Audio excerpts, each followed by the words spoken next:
belajar tentang satu hal yang sangat penting dalam kehidupan kekristenan kita, yaitu bagaimana orang bisa lepas dari Kristus atau fall from grace, ya, jatuh dari kasih karunia, keluar dari kasih karunia. Tapi sebelum kita lanjutkan membahas itu dari Galatia pasal yang kelima, kita akan lihat dahulu Roma pasal yang ke-8. Roma pasal yang ke-8. Dalam minggu ini ayat ini begitu sering muncul dalam pikiran saya. Saya merenungkan betapa dahsyatnya kasih Kristus buat kita semuanya. Roma pasal 8 ayat yang ke-36, 38 dan 39. Saya ajak kita bersama-sama membaca Roma pasal yang ke-8 ayat 38 dengan 39. 3, 2, 1. Sebab aku yakin bahwa baik maut maupun hidup, baik malaikat-malaikat maupun pemerintah-pemerintah, baik yang ada sekarang maupun yang akan datang, atau kuasa-kuasa baik yang di atas maupun yang di bawah, ataupun sesuatu makhluk lain, tidak akan dapat memisahkan kita dari kasih Allah yang ada dalam Kristus Yesus Tuhan kita.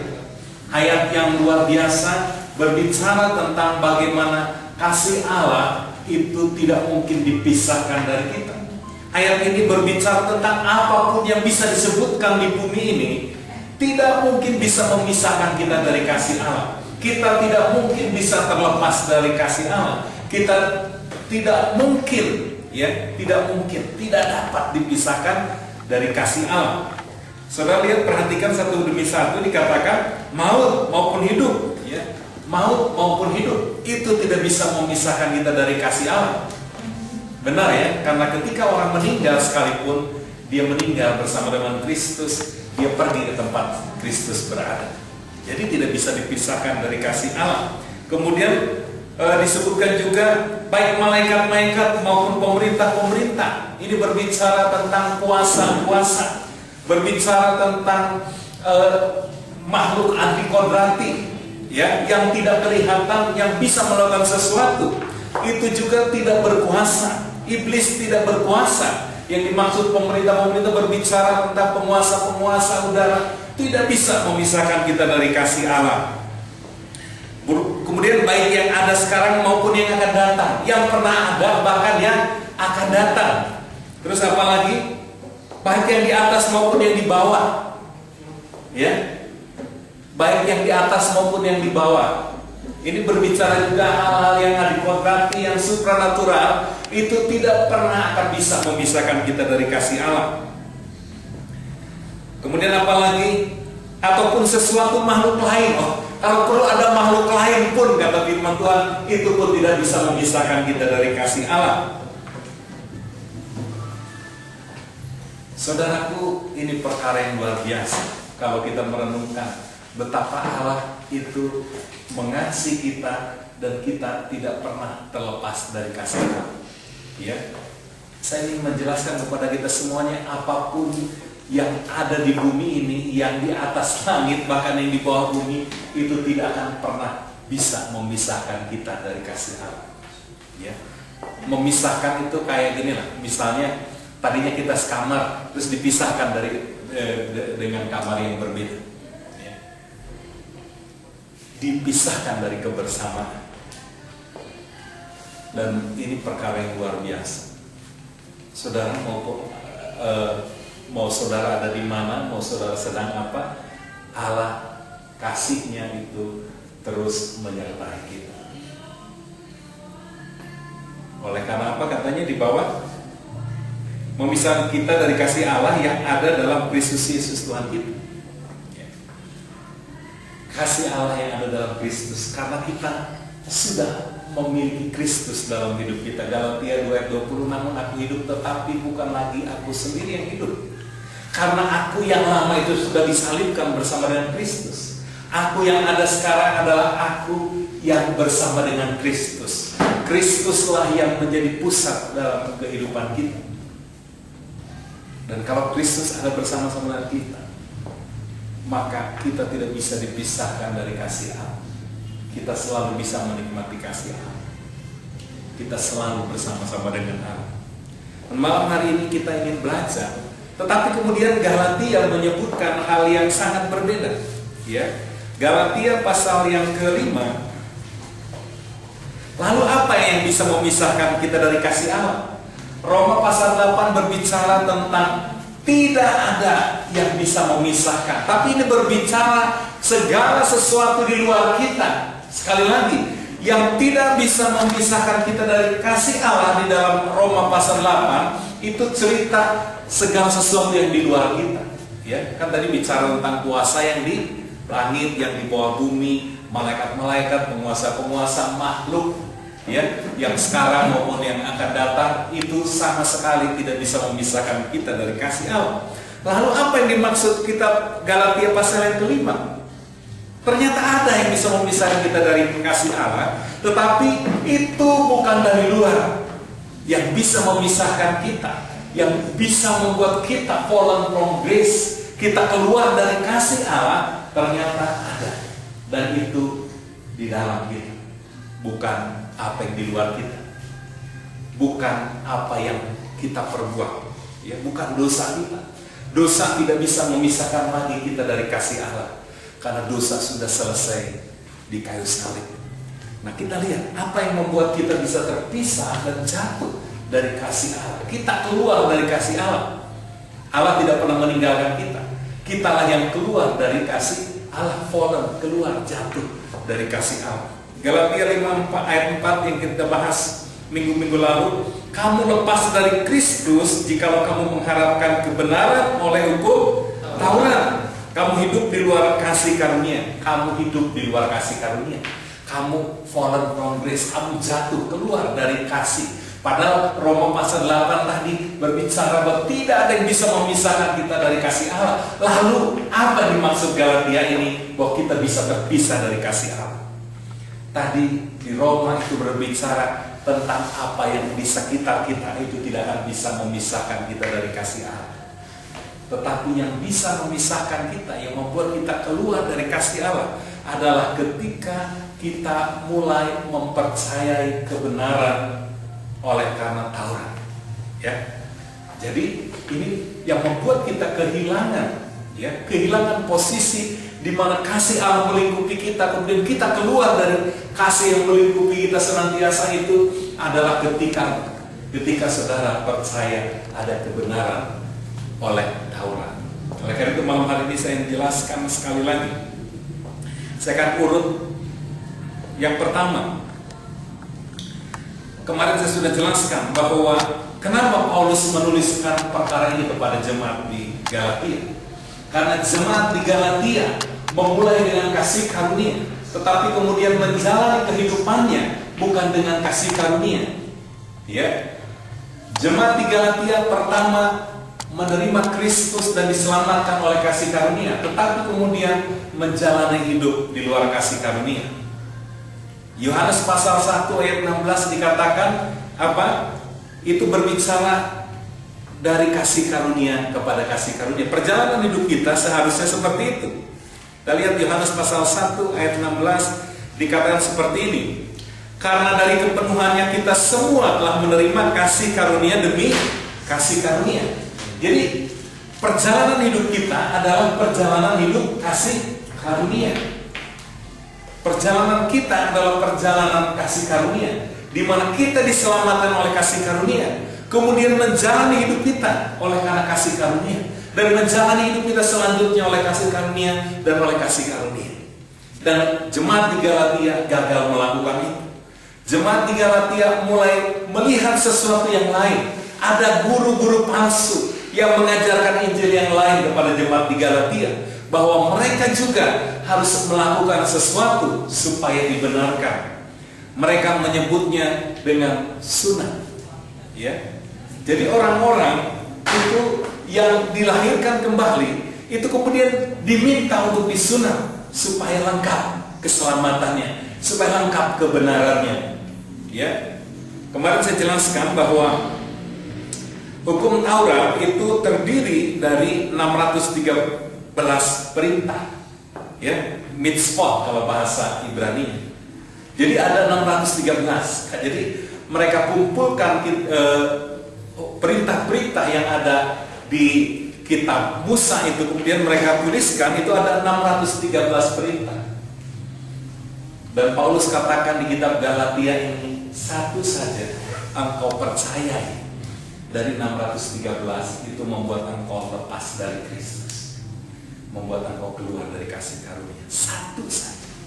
Ini kan Paulus cerita tentang sunat ya.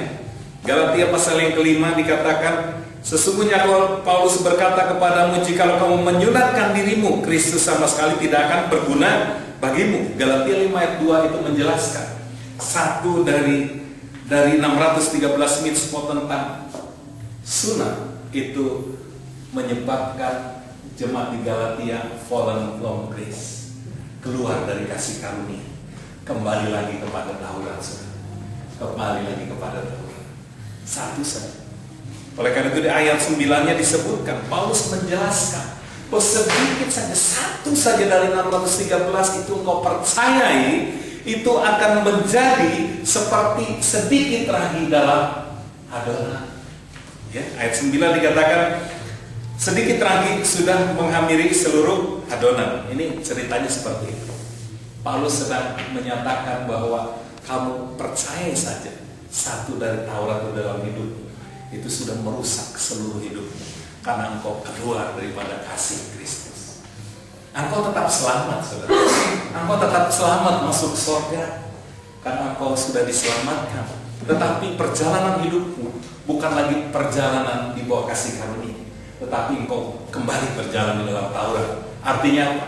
Engkau akan masuk lagi di dalam hukum, kutuk dan berkat. Engkau akan memberikan dirimu dinilai berdasarkan perbuatanmu, dan engkau akan menemukan bahwa itu gagal semuanya. Saudara, yang dimaksud dosa itu bukan hanya melanggar firman Allah, bukan hanya melakukan sesuatu yang jahat. Engkau tahu yang baik dan engkau tidak mengerjakan, itu dosa. Kata Alkitab seperti itu. Dan kalau engkau dari 10 hukum itu satu saja engkau tidak mengerjakannya, engkau dianggap tidak mengerjakan 9. Ya, hukum Taurat 10 perintah Allah itu kan ada 10. Satu saja engkau gagal melakukannya, itu tidak dihitung yang 9 itu. Nggak ada hitungannya. Karena yang satu itu mencemarkan seluruh, sehingga engkau akan ada lagi di bawah kutuk. Jadi ketika engkau percaya selain kepada Kristus dan apa yang Kristus sudah selesaikan, engkau percaya bahwa Allah akan disenangkan oleh karena perbuatan baikmu, engkau percaya kepada apa yang kau buat itu akan membuat sesuatu terjadi, engkau fallen from grace, jatuh dari kasih karunia. Kita akan mundur dulu. Apa yang saya ingin kita mengerti dulu ya. Jadi yang dimaksud dengan Taurat itu sering diidentikan dengan perjanjian lama. Kemudian kasih karunia itu perjanjian yang baru. Hukum Taurat itu perjanjian yang lama. Kemudian kasih karunia ya, atau hukum kasih itu disebut juga dengan perjanjian baru. Saya ingin menjelaskan sedikit supaya kita mengerti apa yang dimaksud dengan Taurat. Saudara, perjanjian lama itu adalah perjanjian yang dibuat oleh Allah dengan manusia. Bangsa Israel membuat perjanjian dengan Allah, dan itu pun karena kedegilan bangsa Israel. Itu karena bangsa Israel sedang menggunakan hak bebasnya. Mereka membuat perjanjian dengan Allah. Itulah yang dimaksud dengan perjanjian lama. Saudara, minggu-minggu yang lalu saya jelaskan bahwa sebuah perjanjian itu harus memenuhi 4 syarat, ya. Dan salah satu syarat yang membuat perjanjian itu sah adalah dua pihak yang membuat perjanjian itu harus cakap, bukan cakap, ya. Harus cakap, gitu ya. Harus cakap. Artinya harus sudah dewasa, harus punya kemampuan untuk melakukan apa yang diperjanjikan. Ya, kan itu salah 4 dari 4 syarat sahnya sebuah perjanjian. Ya, dan kita buktikan bahwa perjanjian lama itu cacat. Ya, karena Alkitab di Ibrani pasal 8 ayat 6 dan 7 itu berbicara bahwa perjanjian lama itu cacat. Bahkan kita Efesus mengatakan bahwa Yesus membatalkan Taurat. Ya. Itu cacat. Nanti kita lihat di Ibrani pasal yang ke-8. Tapi saya ingin kita mengerti dulu sahnya sebuah perjanjian adalah dua belah pihak cakap, memiliki kemampuan, memiliki kapabilitas, ya kalau bahasa kerennya, mempunyai kapabilitas, ya, capable gitu ya. Karena tidak mungkin misalnya kita buat sebuah perjanjian, saya misalnya dengan Felix buat sebuah perjanjian, tetapi kemudian kita udah tahu pasti bahwa Felix tidak bisa memenuhi, maka perjanjian itu sebenarnya cacat. Tapi Felix bilang, pokoknya buat aja lah perjanjian. Dia sanggup mengerjakan misalnya, membuat sehari selesai 1000 sablon gitu. Kan nggak mungkin ya. Wah, nggak kekejar gitu misalnya. Misalnya saya buat perjanjian, saya beli ini ya, saya buat kaos 1000 biji dengan mungkin ada 5 warna gitu. Berarti harus 5 kali sablon ya. 5 warna, terus sehari jadi ya. Felix bilang, oke bos, kita buat perjanjian. Kalau kamu gagal, kamu didenda ya. Misalnya saya harus bayar ke Felix dengan biaya untuk buat 1000 sablonan itu. Ini kan tim sukses misalnya, tim sukses Jokowi misalnya. Ini ada 2 di sini. Ya. Misalnya saya buat perjanjian dengan Felix menyanggupi menyelesaikan 1000 kaos dengan 5 warna, pakai gradasi lagi, dan saya bayar ke Felix misalnya 1 miliar. Tapi kalau Felix gagal, maka Felix harus bayar 1 miliar kepada saya, atau lebih misalnya, karena saya harus tanggung denda juga dari yang order misalnya. Felix ganti 2 miliar. Secara manusiawi sebenarnya Felix yang ngerjain sendiri ya dalam perjanjian itu, karena kalau teman Felix misalnya kurang bagus hasilnya, saya hanya mau Felix. Ketika perjanjian itu dibuat, apa yang terjadi? Cacat sebenarnya perjanjian itu. Tapi karena nekat Felix itu, wah, cuan 1 miliar udah di pelupuk mata gitu, wah saya bisa beli Avanza, terus bisa beli rumah gitu dari untungnya itu. Oke, jadi bos, buatlah perjanjian. Apa yang terjadi? Besok pasti gagal. Karena saya tahu juga dia pasti gagal. Cuma karena dia mikirinnya, aduh ini nggak boleh nih order ini lolos. Dia udah kebayang untung yang besar, maka dia buat perjanjian. Kira-kira seperti itulah cacatnya perjanjian lama. Bangsa Israel merasa dirinya sanggup, merasa dirinya cakap, capable untuk buat sebuah perjanjian yang Allah. Ya, kalau Allah pasti memenuhi janjinya, karena Dia disebut Allah berjanjian. Tidak ada satu yang tidak bisa ditepati oleh Allah. Di bangsa Israel memaksakan diri membuat sebuah perjanjian dengan Allah, dan itulah yang disebut Taurat.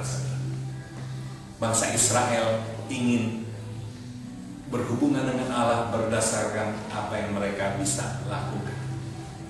Padahal Alkitab sudah membuktikan dari mulai Adam sampai akhirnya sebelum Musa, mereka hidup dalam kasih karunia. Dosa tidak diperhitungkan, ya, di Roma pasal 4 bahwa dosa tidak diperhitungkan sampai ketika perjanjian lama dimulai, ketika bangsa Israel dengan kesombongan kami sanggup melakukan apa yang Tuhan firmankan. Ayo buat perjanjian, kira-kira seperti itu. Disitulah dosa mulai diperhitungkan. Oleh karena itu kita lihat ayatnya ya, Ibrani pasal yang ke-8, supaya saudara, oh benar ya, ternyata perjanjian lama itu atau Taurat itu adalah cacat. Ibrani pasal 8 ayat yang ke-6. Tetapi sekarang ia telah mendapat suatu pelayanan jauh lebih agung karena ia menjadi pengantara dari perjanjian yang lebih mulia yang didasarkan atas janji yang lebih tinggi. Ini perjanjian barunya. Perjanjian baru adalah Yesus yang menjadi apa? Pengantara. Yesus yang mewakili, membuat sebuah perjanjian. Itu perjanjian yang lebih mulia, jauh lebih tinggi. Sebab sekiranya perjanjian yang pertama, maksudnya perjanjian lama, Taurat, itu tidak bercacat, tidak akan dicari lagi untuk tempat yang kedua. Jadi disimpulkan perjanjian lama atau Taurat itu cacat. Secara ilmu hukum juga tadi saya sudah sebutkan cacat, karena dua belah pihak itu ada satu pihak yang tidak mungkin bisa melakukan bagiannya, itu bangsa Israel. Oleh karena itu disebut dalam kitab Ibrani ini adalah perjanjian yang cacat. Dan kemudian lahirlah perjanjian yang kedua melalui Yesus. Perjanjian baru itu dimulai ketika darah Yesus tercurah. Ya, kalau dalam perjamuan kudus sering dikatakan apa? Cawan perjanjian. Inilah cawan perjanjian baru yang dimeteraikan oleh darahku. Perjanjian baru dimulai ketika darah Yesus tercurah, ketika dia mati, disalibkan dan dia bangkit. Perjanjian baru dimulai. Nah sekarang Ibrani pasal 8 ini menjelaskan bahwa perjanjian yang baru itu perjanjian yang jauh lebih tinggi, perjanjian yang lebih mulia. Kenapa saudara? Ini perjanjian yang luar biasa, tidak bercacat, karena yang membuat perjanjian di satu pihak Allah, di satu pihak adalah Tuhan Yesus. Cakap dua-duanya melakukan. Dan Yesus sudah buktikan. Kitab Filipi mencatat dia taat, bahkan taat sampai mati di kayu salib. Dia melakukan seluruh bagiannya. Taurat itu digenapkan, dibatalkan, diselesaikan oleh Yesus. Tidak ada yang terlewatkan. Yesus memenuhi. Yesus disunat, saudara. Ya. Yesus disunat. Yesus melakukan seluruh Taurat itu. Dia cakap. Dia membuat perjanjian dengan Allah. Dan saudaraku, kitalah yang ada di dalam Kristus, itu ada di bawah perjanjian Kristus dengan Allah. Amin. Jadi hari ini kita tidak lagi punya perjanjian dengan Allah, karena tidak mungkin kita melakukan apa yang kita perjanjikan dengan Allah. Tetapi hari ini yang berjanji adalah Kristus bersama dengan Allah, dan kita ada di belakang Kristus. Kita diwakili oleh Kristus. Oleh karena itu di ayat 8 dikatakan seperti itu. Di ayat 6 ya, tetapi sekarang ia telah mendapat suatu pelayanan yang jauh lebih agung, karena ia menjadi pengantara. Yesus telah menjadi pengantara perjanjian mewakili kita semuanya. Oleh karena itu kita sering disebut beneficiari. Beneficiari kalau dalam orang asuransi, tahu persis. Beneficiari artinya penerima manfaat. Ya. Kalau saya buat perjanjian, kan saya buat perjanjian ya.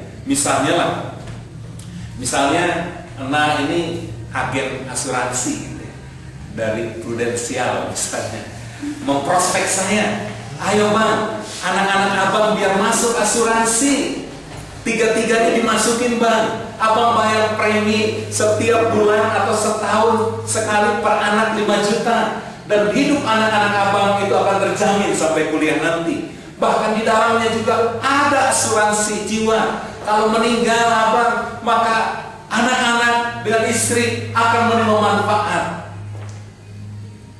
Barulah saya tanda tangan perjanjian asuransi. Saya dari satu pihak, kemudian mewakili Prudensial. Saya tidak mendapat manfaat apa-apa dari perjanjian ini. Karena perjanjian itu berlaku seperti ini.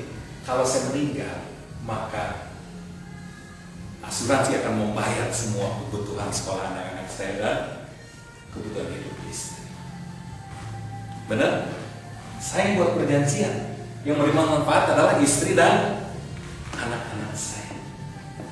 Yesus yang buat perjanjian. Dia sudah bayar mahal. Harganya adalah pribadi dirinya. Dia mati di kayu salib. Dia mati sebagai seorang yang dikategorikan mati di antara para pembunuh. yang disalibkan. Salib adalah hukuman untuk para pemberontak, untuk para pembunuh, untuk orang-orang yang membahayakan kerajaan Romawi waktu itu. Kalau orang Romawi nggak dihukum seperti itu. Jadi hukuman salib adalah untuk orang-orang yang bukan orang Romawi, yang dikategorikan penjahat, pemberontak. Dan Yesus ada di sana. Itulah harga yang dia bayar untuk sebuah perjanjian yang baru itu. Dan hari ini saudara dan saya ada di bawah perjanjian yang baru itu. Itulah yang disebut perjanjian kasih karunia. Saudara dan saya hari ini diberkati bukan karena perbuatan baik saudara, tapi karena Yesus sudah membayar biayanya. Nyawanya itulah harganya. Jadi istri dan anak-anak saya menerima manfaat itu bukan karena mereka baik saudara. Benar ya? Asuransi misalnya nggak jadi dibayar, misalnya saya meninggal gitu ya. Kemudian asuransi bilang saya nggak mau bayar. Kenapa? Karena putra dengan adik-adiknya nakal. Nggak ada saudara klausulnya di situ.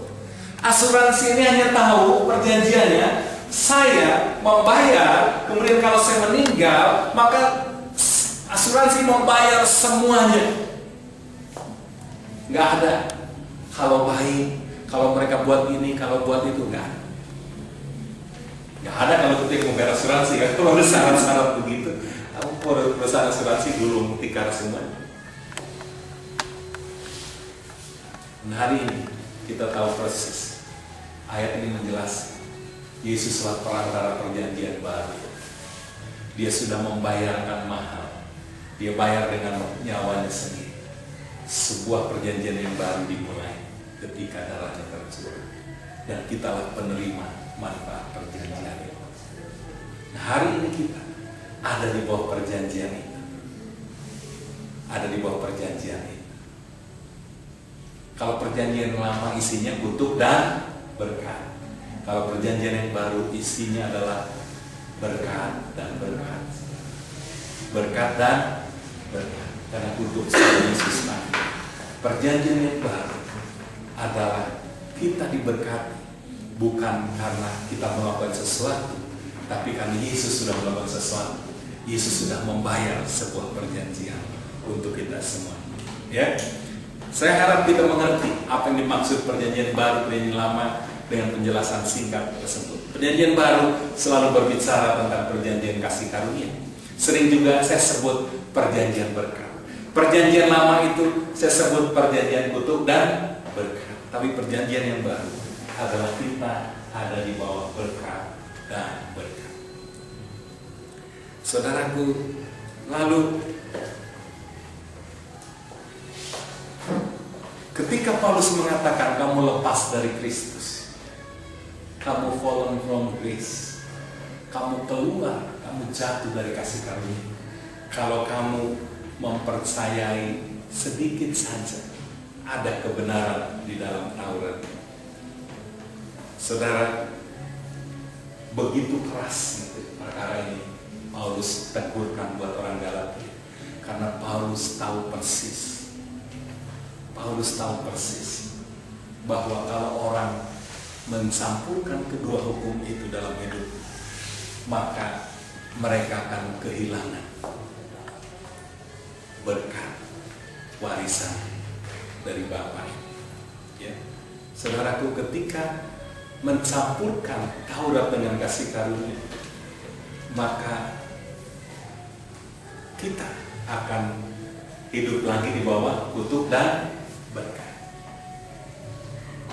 Kita akan mulai kerja keras, banting tulang, kita mencari berkat. Tapi kalau engkau hidup di bawah kasih karunia, berkat yang mencari. Ya. Kalau engkau ada di bawah Taurat, engkau berusaha mencari berkat dengan kerja keras, dengan ketaatan, dengan menjaga kekudusan, dengan menjaga macam-macam dijaga. Tapi kalau engkau hidup di bawah kasih karunia, engkau mengalami berkat sendiri yang datang kepada engkau. Lalu saudaraku, kenapa sih kita disebut lepas dari Kristus kalau kita mencampur atau kita percaya satu saja dari 613 Taurat itu? Saudara, ketika engkau ada di dalam perjanjian yang baru, perjanjian kasih karunia, kemudian engkau mau juga dengan perjanjian yang lama, kebangetan ya?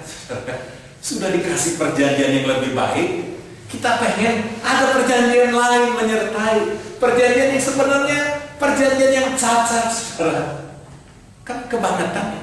Kalau ada orang sudah dikasih perjanjian yang baru dan perjanjian itu luar biasa dahsyat, dan engkau hanya cukup percaya saja, kemudian engkau memilih, aku ingin tambah dengan perjanjian yang lama, aku ingin dinilai juga berdasarkan perbuatan baikku. Saudara, yang pertama, sebenarnya dia sedang menolak perjanjian yang baru. Menginginkan perjanjian yang lama ada dalam hidupnya, berarti dia sedang menolak perjanjian yang baru. Sedang menolak perjanjian yang baru. Kebayangkan, kebangetan gitu ya. Orang sudah dikasih sesuatu yang luar biasa, kemudian ingin ada perjanjian yang lain yang ditambahkan, dan tahu persis bahwa perjanjian itu adalah perjanjian yang cacat, nggak mungkin dia lakukan. Yang kedua, ketika menolak perjanjian itu, perjanjian yang baru itu ditolak, ketika dia ingin perjanjian lama ditambahkan, sekali lagi kan nggak bisa dicampur gitu. Kalau dicampur itu pasti yang satu akan, perjanjian yang baru itu akan tidak berlaku.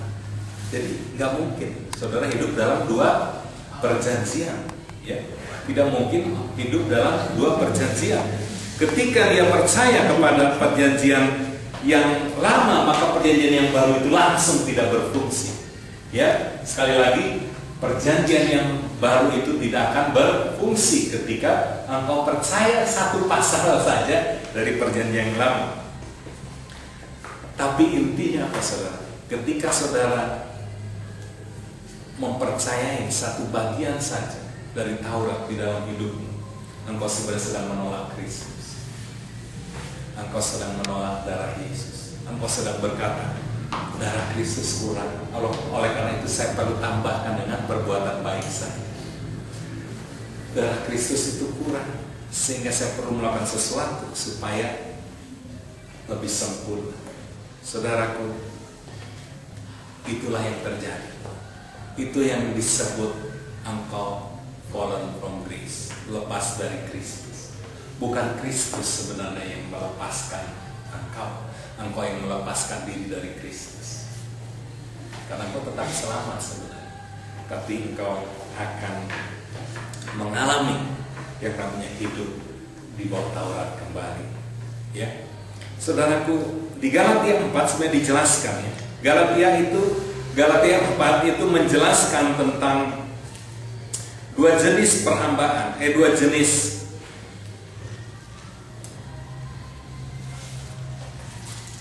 ya, ada dua jenis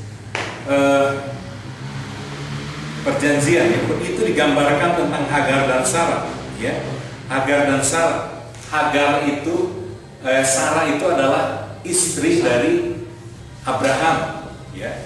Allah berjanji melalui Sarah lahir siapa? Ishak, anak perjanjian. Dan kemudian, tetapi kemudian lihat saudara, ketika orang mencoba membantu Allah ya, mencoba membantu Allah dengan cara apa?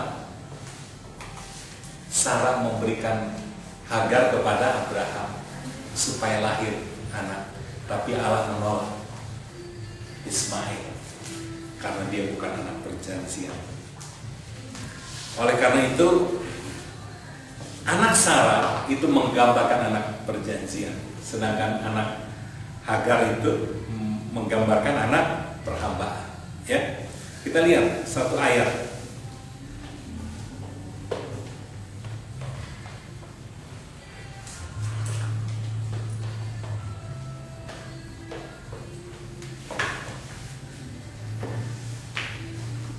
Ayat 30 dari Galatia 3. Galatia 4. Tetapi apa kata kitab suci?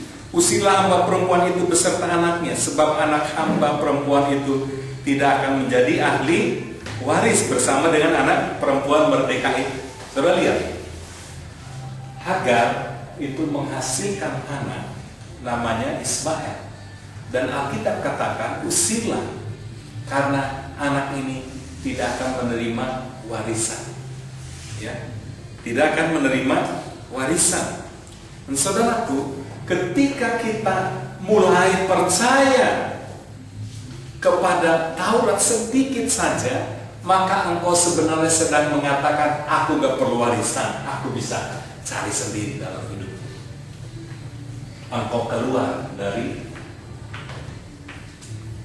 posisi sebagai ahli waris. Oleh karena itu,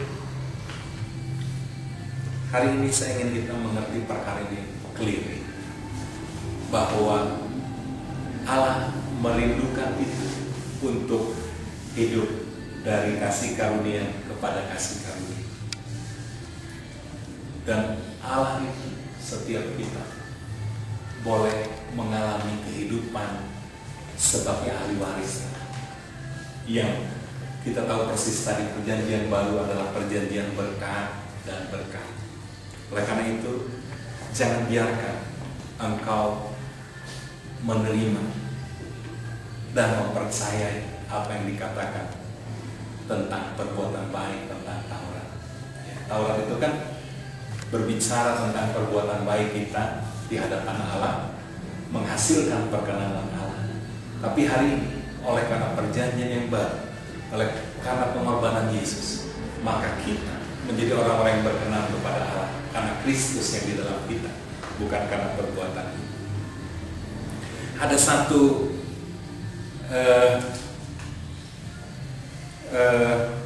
tweet yang buat saya senang, cocok dengan khotbah malam hari ini. Mudah-mudahan masih kelihatannya. Nah, ini seperti ini saya kutip dari teman kita di GBC, dikatakan seperti ini.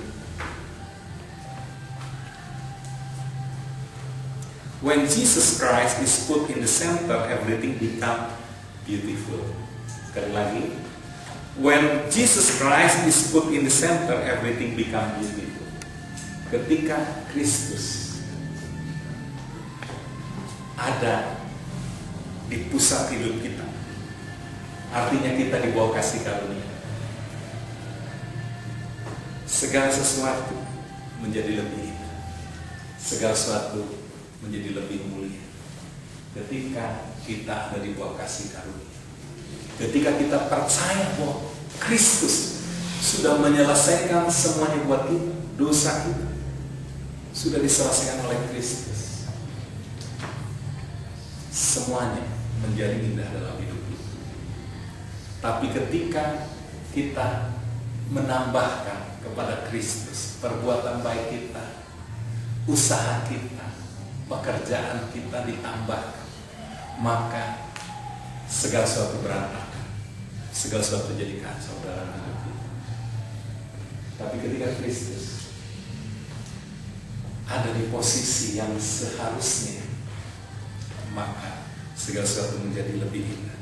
Saudaraku, mengakhiri firman Tuhan, saya ingin terus mengajak kita mengerti bahwa kerinduan Bapa yang terutama buat kita melalui kematian Kristus hanyalah satu, yaitu untuk bergaul dengan kita. Untuk bergaul dengan kita. Gak ada yang lain sebenarnya. Ya, gak ada yang lain. Saya akan refresh yang pernah saya bagikan. Yohanes 3:16 berbicara tentang tujuan Yesus mati buat kita, tujuan Bapa menyerahkan Yesus mati buat kita supaya kita punya hidup yang kekal.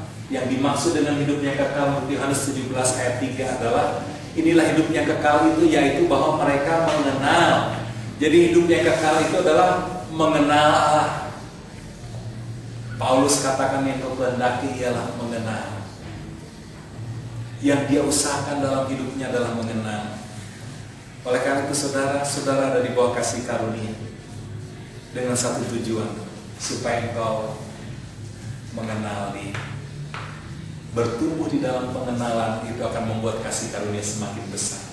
Semakin engkau mengenal Allah, semakin besar kasih karunia. Saudaraku, inilah sebenarnya ukuran pertumbuhan kasih karunia kita ketika kita mulai semakin intim dengan Allah kita. Semakin intim dengan Allah kita. Itulah yang dirindukan Allah dari kita. Kenapa, saudara? Ketika kita bergaul intim dengan Allah, maka keilahian Allah itu mulai nyata dalam hidup kita. Dan orang-orang melihat Allah dalam hidup kita. Saya selalu sampaikan dari Amsal. Saya lupa Amsal berapa. Dikatakan seperti ini.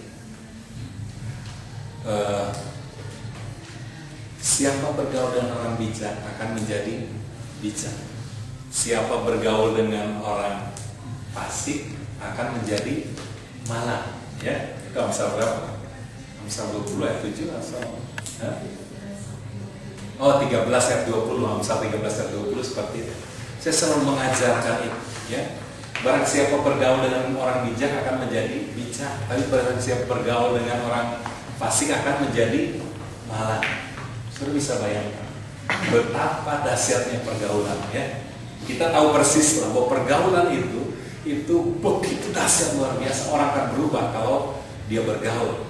Kalau dia bergaul dengan komunitas A, dia akan menjadi seperti komunitas A itu. Kalau dia bergaul dengan komunitas B, dia akan menjadi seperti orang-orang dalam komunitas B itu. Dan kalau siapa orang bergaul dengan Allah, dia akan menjadi seperti Allah. Engkau akan menjadi seperti Allah. Itulah yang Allah rindukan. Ketika Allah berkata supaya kita berdoa, datanglah kerajaan. Itulah yang dirindukan oleh Allah ketika Allah memerintahkan supaya manusia bertambah banyak, bermultiplikasi. Adalah ketika kita mulai hidup kembali kepada panggilan kita yang paling utama, yaitu bergaul dengan Allah. Hari ini terus menggelitik hati saya. Bapakku, masih terlalu sedikit aku mengenal. Saudaraku, kuasa Allah bekerja dalam kita itu tidak tergantung berapa besar imanmu. Itu tidak tergantung seberapa kuat kita berdoa, tetapi seberapa banyak engkau mengenali. Karena iman itu adalah respon karena kita mengalami pengenalan akan Allah. Lihat,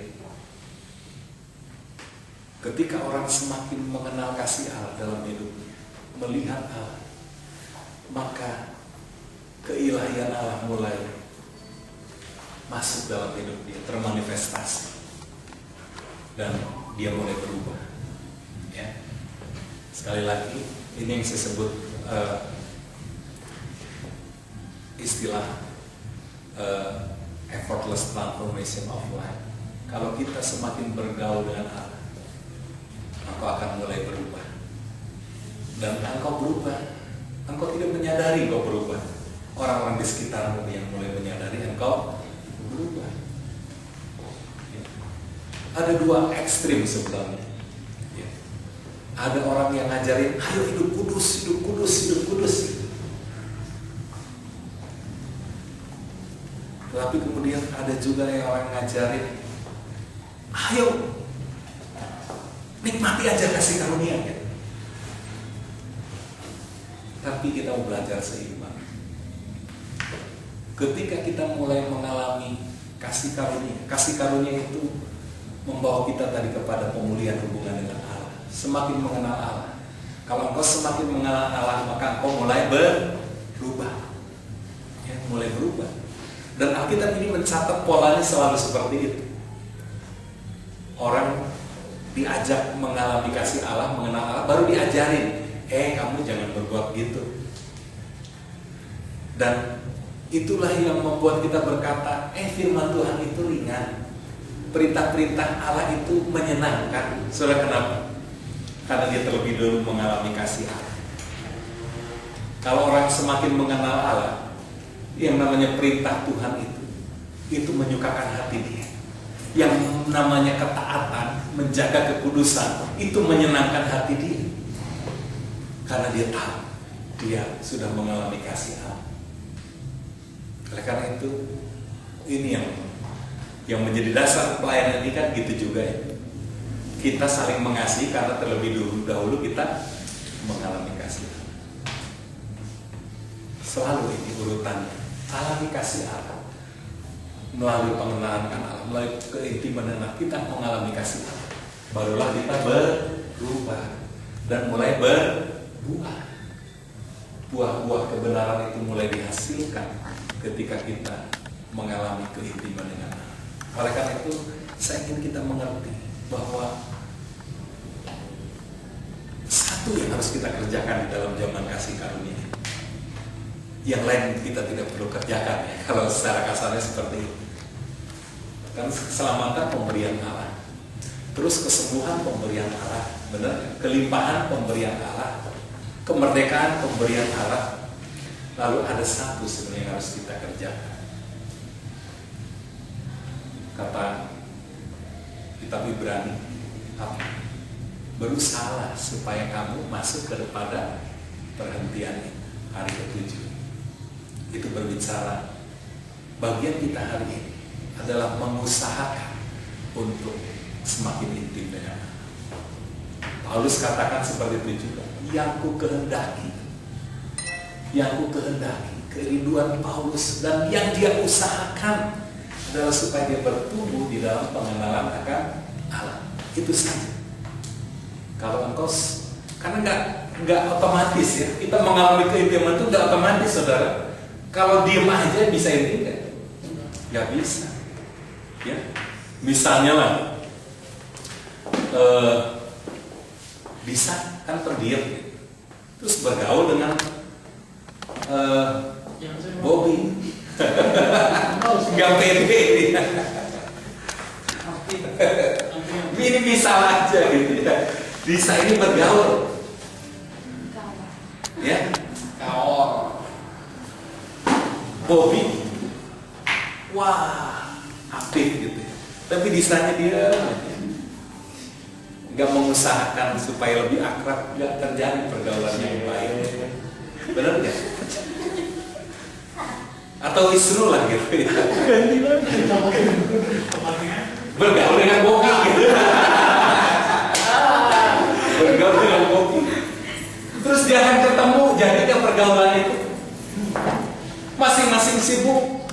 Wah, gue lagi syuting di Pangandaran, yang satu, wah ini lagi ada bisnis, gak ketemu-ketemu, saudara. Syuting mana? Ya, benar ya? Jadi pergaulan itu harus diusahakan. Saudara tidak bisa mengenal Allah, bertumbuh dalam mengenal Allah, kalau engkau tidak mengusahakannya. Engkau harus datang kepada Allah. I want to see you, Lord. I want to hear you.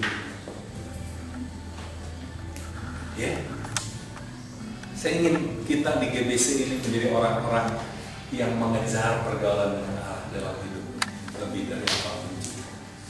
Karena ketika engkau mengejar pergaulan dengan Allah, engkau masuk ke hari perhentian ke-7. Selesai, engkau menikmati segala apa yang disediakan Allah itu mulai terjadi. Jadi berbanding lurus, kuasa Allah itu berbanding lurus berapa banyak engkau bertumbuh dalam mengenal Allah. Memang pintu masuk awalnya kita baca Alkitab, tetapi keintiman itu diperoleh ketika kita datang menyembahnya, bersekutu dengan Dia. Ya, keintiman itu diperoleh melalui persekutuan dengan Dia. Awal pintu masuknya itu melalui firman Tuhan dan dari khotbah, baca buku rohani. Kalau engkau berhenti di situ, engkau akan tidak mengalami keintiman. Engkau hanya mengalami pengetahuan tentang Allah itu baik, tentang apa. Tapi ketika engkau masuk di dalam penyembahan, persekutuan yang intim dengan Dia, engkau mulai mengenal Dia. Tidak ada cara lain soalnya untuk mengenal Dia selain bergaul dengan Dia. Amin. Saya tidak bisa mengenal Bobby kalau saya jarang ketemu, gak kenal. Saya cuma tahu aja, oh Bobby itu gini dari mana, dari apa itu aja. Ketika mulai ketemu ngobrol, tahu ternyata jarang mandi. Kok tahu kan? Misalnya gitu. Oh, kamu ini kan kalau udah makin jauh kan tahu persis mandi sehari berapa kali atau nggak mandi tahu persis. Ya. Tapi kalau saya nggak bergaul, jangan benar ya. Ya. Ya, saya ingin kita mengerti. Ini yang kita usahakan dalam hidup kita hari ini. Bertumbuh dalam barangkan di, mengalami pewahyuan di, mulai diubahkan di hadiratnya dan mulai mengubahkan orang lain. Karena orang berubah itu kalau kita berubah itu terpengaruh dan orang mulai dipengaruhi oleh kealahan yang dekat pada kita. Ya, mari kita berdoa.